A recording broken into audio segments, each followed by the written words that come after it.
It's the name of a famous method. In this method, you set goals for yourself on a daily or weekly. You start to put cross to the days on which you have reached your goal. You make a chain with these crosses and you don't give up. You don't break that chain. But you have a problem.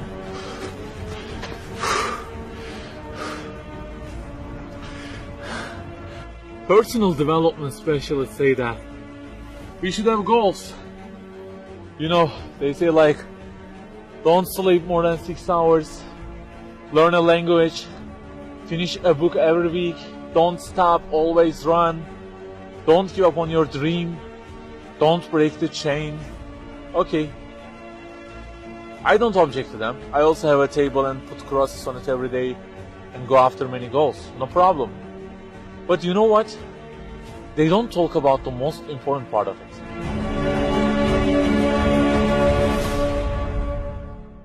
Let me give you a simple mathematical example.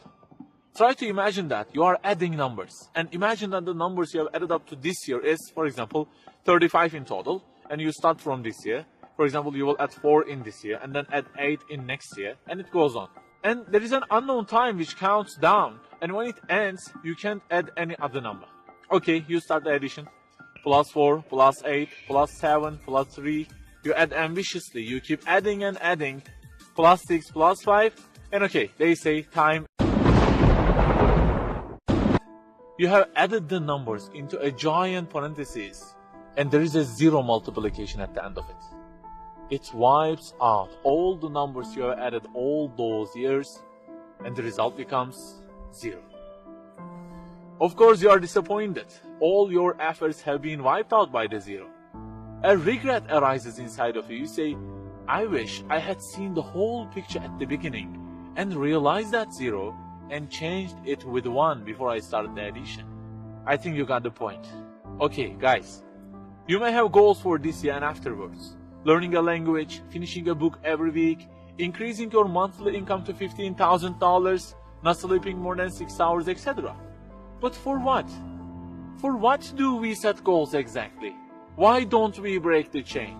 If it is just for a more comfortable or a more respectable life, remember that all this will already be 0 with death. The death will wipe out all of them. The person who knows English will be equal with the one who doesn't know. The one who earns more will be equal with the one who earns less. The one who can reach his goals will be equal with the one who can't. So, if at the end of it, the death will 0 everything, so what is the meaning of adding more numbers with an ambition? It just increases the degree of the disappointment that you will feel. So the logical thing is, seeing the whole picture at the beginning. In this life journey, which will end in an unknown time, my first job must be to prevent death from being 0. Well, can I really prevent death from being 0? I mean, since everything will leave my hands and will be lost, is there any other way that would transform them into something eternal? I mean, isn't there any kind of stamp for eternity that would impress all of the things that I possess and say, look, there is a seal on them and you can't wipe them out, okay? They will remain forever. The only one to say such a thing is the owner of the everything. And he says, Kullu şeyin halik. Everything, the languages you learn, the money you earn, the books you read, everything will be perished, illa wajhah, except their way towards Him. So the Creator of our life says, if your intention is towards Allah, if the thing you do is for His acceptance, it won't disappear, it will be transformed into eternity in paradise. So learning a language, finishing a book every week, being rich, everything, if they are towards Him and for His sake, eternity stamp being pressed on them. For example, in this year, I will study English for 10 minutes daily. For what? Because serving Islam in the field of English is so important and I want to gain acceptance of my Lord with it. That 0 has turned into 1. This year, I will finish a book every week. Why? Because this is the way of being a more sophisticated person and serving Islam better, and Allah who is eternal will be pleased with it. Good news, that 0 has turned into 1 because now His acceptance is your intention. I aim increasing the income of my company to $150,000. For what? Because I will spend that money on spreading the message of the Quran to the whole world and the publications that would please Him. you have exterminated the zero, because now your goal is towards him. We add and add like this through our lives, and they don't end with death. People who seek Allah's sake in their actions kill their death. Death cannot zero their additions. If the thing we do is for his acceptance, it is not mortal. You may say, I don't really love him that much, and maybe I don't really believe in him that much either. So how can I do everything for his sake? I don't even know who he is.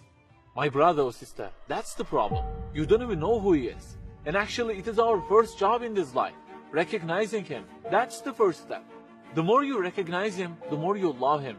And the more you love him, the more you seek his sake in your actions. So learn about him. Who made you? What does he want?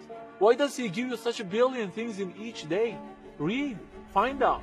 Turning to zero into one is a lifelong process. Start at the point that you are missing and try to fix it. Like the specialists say, don't break the chain, but keep the chain to gain his acceptance. Run, but run to be eternal. An unknown time counts down, and before starting to add the numbers, the first thing you have to do is to remove that zero.